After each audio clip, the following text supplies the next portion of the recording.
අද්විතීය 200 Mbps speed එකකින් ශ්‍රී ලංකාවේ වේගවත්ම සහ පුළුල්තම හෝම් බ්‍රෝඩ්බෑන්ඩ් සම්බන්ධතාවය වන SLT මොබිටෙල් දේශීය ෆයිබර් බලවේගය ඔබත් අදම අත්විඳින්න. හරිම සුදුයි.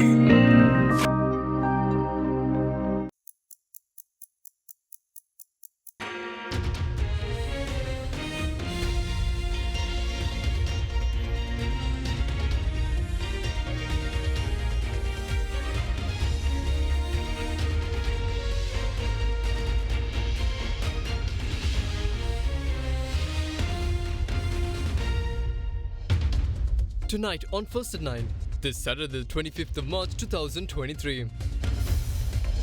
Foresight. Economists believe that Sri Lanka needs to enter into a bipartisan agreement to prevent another crisis. Future in mind. Economic advisor to the Ministry of Finance Deshal Dimel says that Sri Lanka needs to continue the IMF reforms to improve credit rating. From AdaDerana, this is AdaDerana First at 9 with Andrew Bernard. Live from Studio 24 in Colombo. Alliance Finance මෙතුරු රන්නයි සේවාවෙන් රන් පවුම්කට රුපියල් 1,70,000ක ඉහළ අධිකාරම. ඔබේ විශ්වාසය දිනු සෙන්සුරයින් දැන් ළඟම ඇති ෆාමසියෙන් ලබාගත හැක. A very good evening and welcome to AdaDerana 24's English News. In your top story for tonight, the United Nations Human Rights Committee has raised concerns about the reports of arbitrary arrests and detention of anti-government protesters, trade unionists, Tamils and Muslims without fundamental legal safeguards. The body also suggested to repeal the Prevention of Terrorism Act and adopt a new legislation compatible with the Covenant, while ensuring that the legislative process of the new law is inclusive and transparent. Revealing its findings on 6 countries, namely Egypt, Panama, Peru, Sri Lanka, Turkmenistan and Zambia, after examining the state's parties in its latest session, the committee said it is concerned about the arbitrary arrests and detention of Muslim women for wearing a niqab. The findings contain the committee's main concerns and recommendations on the implementation of the International Covenant on Civil and Political Rights, as well as positive aspects. The committee went on to denounce the extensive use of prolonged pre-trial detention, inconsistent bail provisions, and ineffective access to non-custodian alternatives in Sri Lanka. The United Nations Human Rights Committee also called for prompt and effective investigations of allegations and arbitrary arrests and detention, as well as the respect of fundamental legal safeguards for detainees. The human rights body further expressed concern about the Prevention of Terrorism Act, which allows for extended pretrial detention for up to 12 months, contains a broad definition of terrorism, and is used to target minorities, particularly Muslims and Tamils, government critics and LGBT people, and extract confessions through torture. As such, it is recommended that Sri Lanka repeal the act and adopt new legislation compatible with the Covenant, as well as the principles of legal certainty, predictability, and proportionality, while ensuring that the legislative process of the new law is inclusive and transparent. The Human Rights Committee yesterday concluded its 137th session after adopting concluding observations on the reports of Egypt, Panama, Peru, Sri Lanka, Turkmenistan, and Zambia. Now, President Ranil Wickremesinghe has given instructions to appoint an expert committee to look into the progress and future plans of the sports sector. The head of state made these remarks while engaging in an observation tour at the Mahinda Rajapaksa Sports Complex in Diagama. President Ranil Wickremesinghe engaged in an observation tour at the Mahinda Rajapaksa Sports Complex in Diagama this morning. During the visit, the head of state engaged in friendly discussions with the athletes at the sports complex.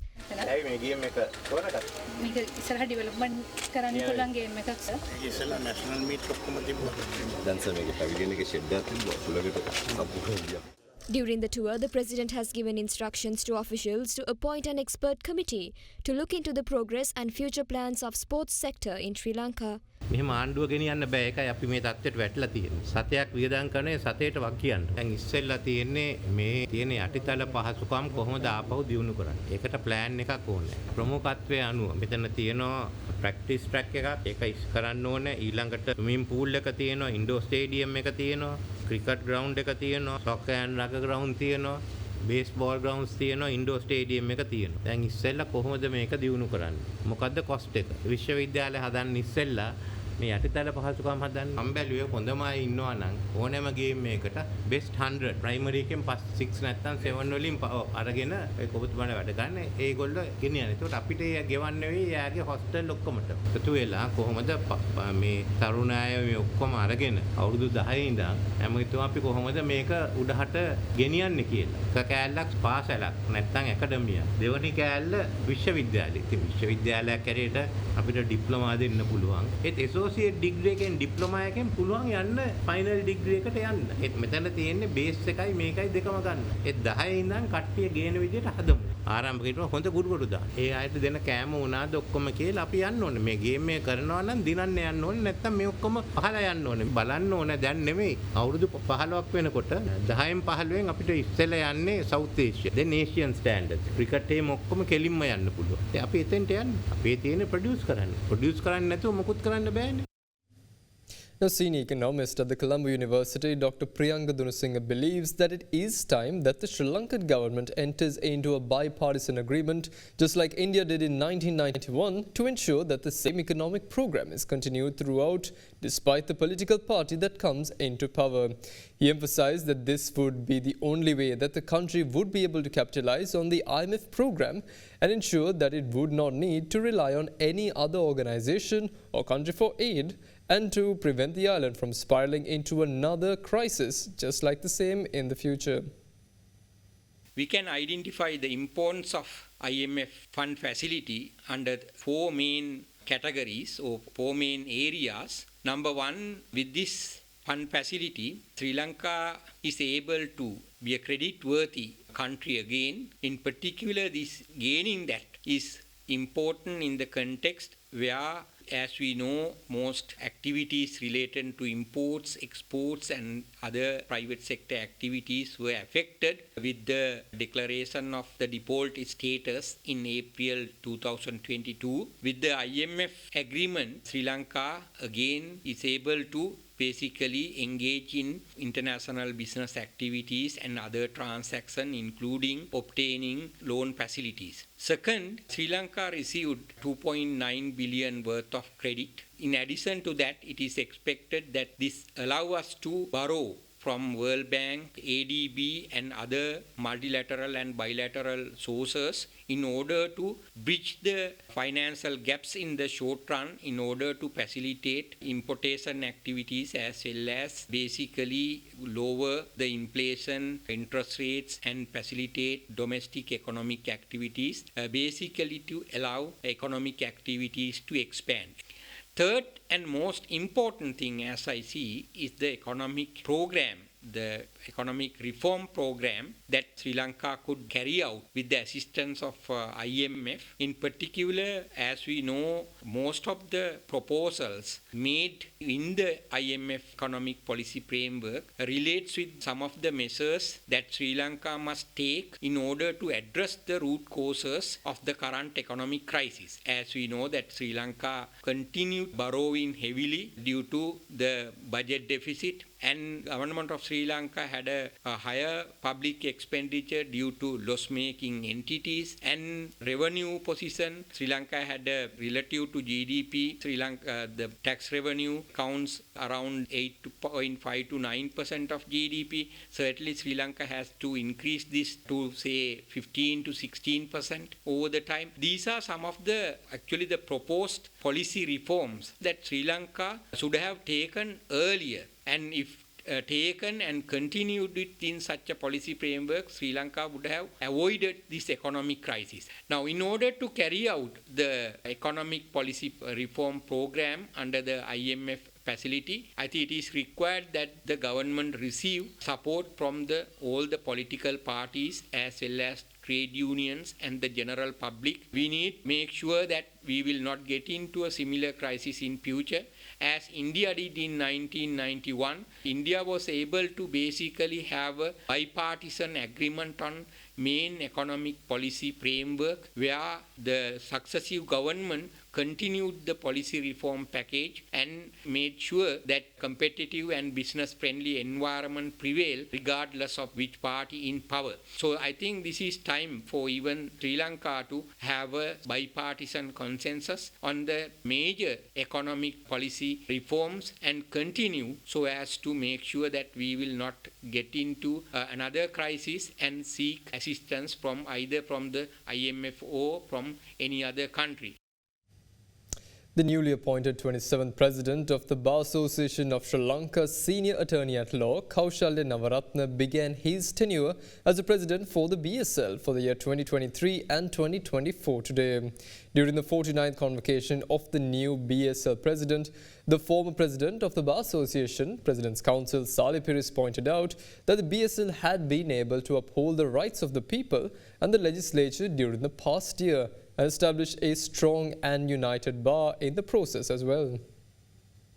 Senior Attorney at Law Kaushalya Navaratne was appointed as the 27th President of the Bar Association of Sri Lanka for 2023 to 2024, uncontested, as there were no other names put forward for the position. Navaratne began his tenure as the President of BASL for 2023 to 2024 today.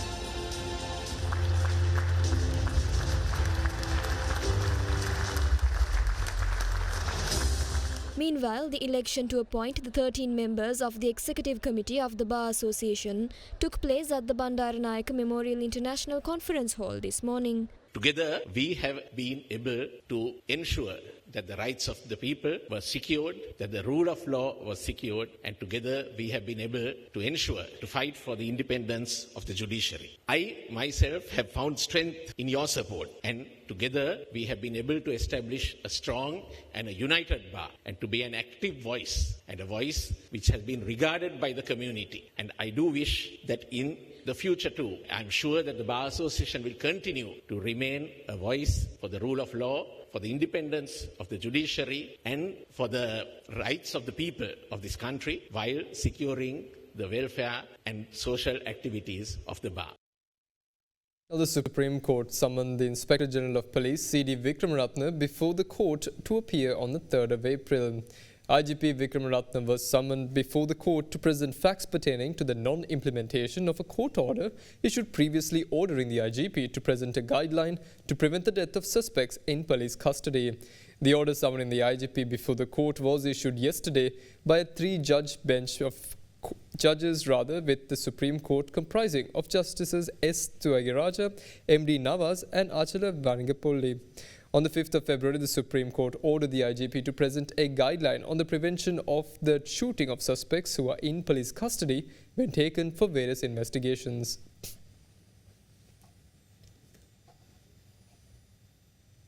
Stay with us for more news right after this short commercial break.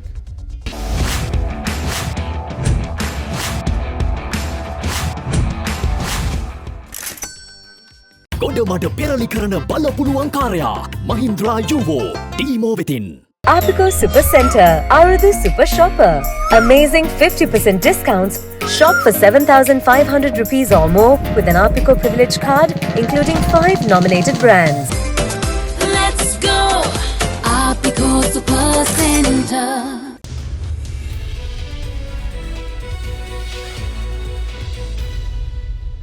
Welcome back. Sri Lanka needs to continue with the reforms stipulated by the International Monetary Fund if the country wants to improve its credit rating, which would improve the country's global image as a debtor for future lending purposes. Speaking at a webinar organized by the Centre for Banking Studies under the theme, "What is next for Sri Lanka in the wake of the IMF program?" Economic advisor to the Ministry of Finance, Deshal Demel, said that the final objective of getting access to international markets should be to improve Sri Lanka's credit ratings. When a country gets an IMF program board approval, it indicates the IMF's endorsement of that country's of the ongoing economic reform program. And that is particularly important for a country like Sri Lanka, which has this time last year, that confidence had evaporated completely. We had no access to, let alone capital markets, we had very little access to even trade financing markets. So restoring that confidence is a really crucial milestone on that path to recovery. And this is a very important part of that process. And I would say that what it indicates to the global markets and also to domestic markets is that Sri Lanka is now on a path of reform that can address some of the fundamental issues in our macroeconomic structure. And that is what really then signals to market players that, look, this is a country that is worth engaging with at a more serious level. Given Sri Lanka's context, in the extent of difficulties that we have, there are some very important shifts that the financing can bring as well. So if you look at it from two angles, first in terms of difficulties we have faced in terms of foreign exchange liquidity, and also the challenges that we have faced in our fiscal cash flows.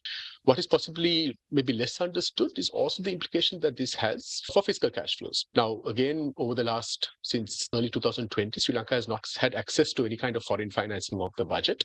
And during this period, the budget deficit also increased to double-digit levels. So we had a situation where the entire budget deficit was being financed purely by the domestic market. And part of that was, of course, monetary financing that contributed to the very high level of inflation that the country experienced during the last 12 months. This milestone of getting the IMF endorsement and the initial financing that comes through, and also unlocking the potential financing from some of the other multilateral agencies, that creates the first tranches of foreign financing of the budget as well. And that eases the pressure that is existing now on the domestic financing market, eases fiscal cash flows. And now that will basically also enable interest rates to come down to some extent, and reduces the requirement of monetary financing that will help anchor inflation expectations as well. Those create very material, important changes at a very early stage in this program. So they're already starting to see some of those positive developments. So the pace of inflation declining at a faster rate that had originally been projected. We're seeing an improvement in the reserve position. We're also seeing improvement in the fiscal outcomes as well at early stages. So in addition to the longer-term confidence building that the IMF program brings, we also have these important short-term implications as well. It's critical that Sri Lanka is able to continue on this path so that we see through that whole process of being able to upgrade our credit ratings as we move forward, with the final outcome of being able to restore access to global financial markets. And that is really the point at which we can say Sri Lanka has come to a certain level of recovery. So this is a crucial milestone in what is still a long path of recovery. And it's Now, Europe's banking stocks tumbled yesterday as investors acted on their lingering worries that the recent crisis at some banks could spill into the wider sector. Now, in this backdrop, officials at the Financial Stability Oversight Council insisted that the system remains sound and resilient. Europe's Stoxx 600 Banks Index, which tracks 42 big European and UK banks, closed 3.8% lower yesterday. The index was down 18% from its high in late February. Shares in Germany's biggest bank, the Deutsche Bank, plunged as much as 14.5% before paring its losses to close at 8.5% lower. Shares in USB and Credit Suisse were down by 3.6% and 5.2% respectively. The cost of insuring against a possible default by Deutsche Bank on its debt has soared in recent days. According to data from S&P Market Intelligence, the Deutsche's 5-year credit default swaps skyrocketed to 2003 basis points on Thursday, marking their highest level since early 2019. However, the German Chancellor yesterday stated that there was no reason to be concerned about the Deutsche Bank. Last week, Switzerland's biggest bank, USB's, bought its embattled Swiss rival for $3.25 billion in an emergency takeover brokered by the Swiss government. That helped restore some calm to markets rattled by the failure early this month of 2 US regional banks. But investors were on edge again on Friday.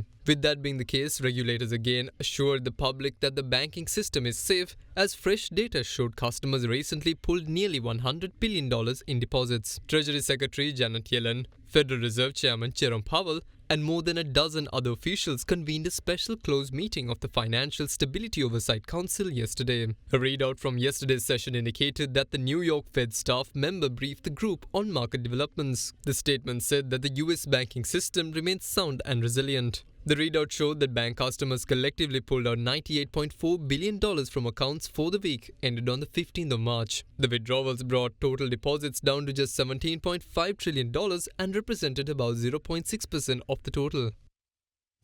The global stock market swooned yesterday as fears about contagion among banks hobbled shares of lenders such as the Deutsche Bank, with the fright from risk scoring up the dollar and diving bond yields lower. Market sentiment was hurt by a sell-off in Deutsche shares, which tumbled as much as 15% as its credit default swaps shot to the highest in more than 4 years. The Dow Jones Industrial Average reversed earlier losses to end up at 0.41%, while the S&P added 0.56% and the Nasdaq Composite Index rose by 0.31%. In Europe, the stocks index fell by 1.37%, helping to drag the MSCI World Share Index down by 0.21%. Deutsche, which had announced plans yesterday to redeem $1.5 billion of Tier 2 debt, not due to be repaid until 2028, slumped by 8.5%. Meanwhile, the Asia-Pacific markets were mixed yesterday, with the Hang Seng Index leading losses in the region.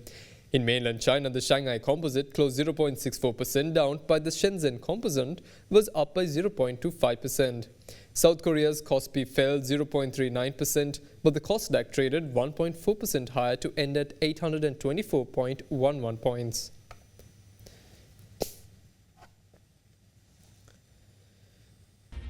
And that's all the news we have for you this evening. Join us again tomorrow for the very latest news at the very same time. Tune into our social media pages to stay updated on the very latest news. A pleasant evening and good night.